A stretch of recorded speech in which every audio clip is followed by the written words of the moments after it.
Hey everyone, welcome back to the channel. Today we're diving into a topic that's really important to me, and honestly something we all need to be talking more about: depression. Now, I know what you might be thinking.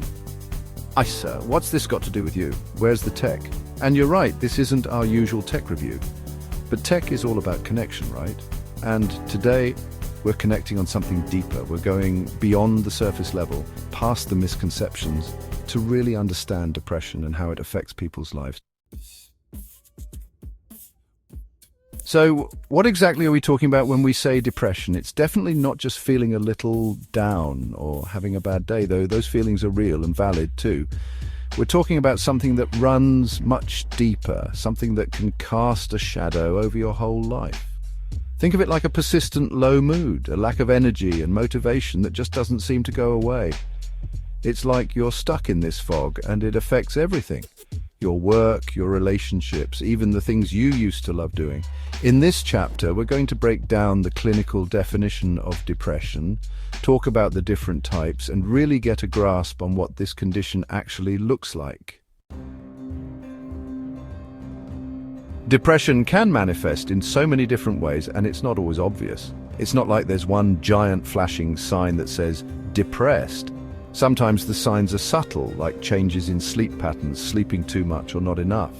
Appetite can change too, either loss of appetite or even eating more than usual. And then there's the energy drain, that feeling of being completely wiped out, even after a good night's sleep. But it goes beyond the physical.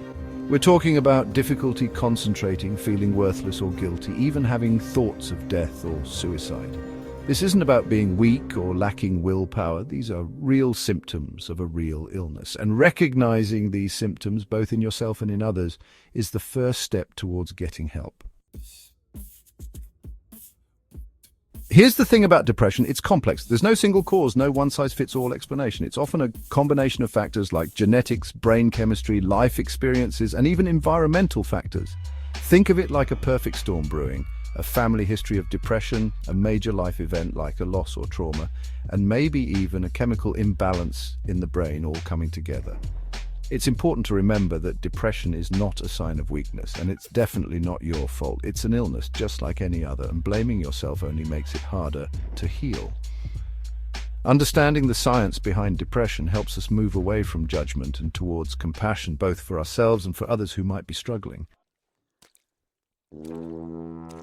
The good news is that depression is treatable and there's hope for recovery. There's no single magic bullet, just like there's no single cause, but there are many paths to feeling better. Therapy, for example, can provide coping mechanisms and strategies to manage negative thoughts and behaviors. Medication can help to balance brain chemistry and alleviate some of the debilitating symptoms.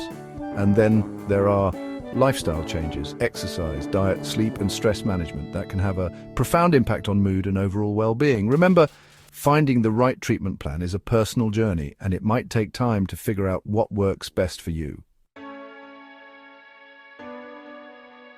If you're struggling with depression, please know that you are not alone. Millions of people around the world experience this condition, and there is help available. Reaching out to a trusted friend, family member, or mental health professional is a crucial step in the right direction. Remember, it's okay to not be okay, and asking for help is a sign of strength, not weakness. There are also tons of resources available online and in your community. Organizations like the National Alliance on Mental Illness, NAMI, and the Depression and Bipolar Support Alliance, DBSA, offer support groups, educational materials, and hotlines for individuals and families affected by depression. Thanks for joining me today for this important conversation. Remember, understanding depression is the first step towards breaking down stigma and creating a more supportive and compassionate world. If you found this video helpful, give it a thumbs up and share it with your friends. Let's keep the conversation going in the comments below. Share your thoughts, experiences, and any resources you found helpful. And as always, stay tuned for more videos on topics that matter.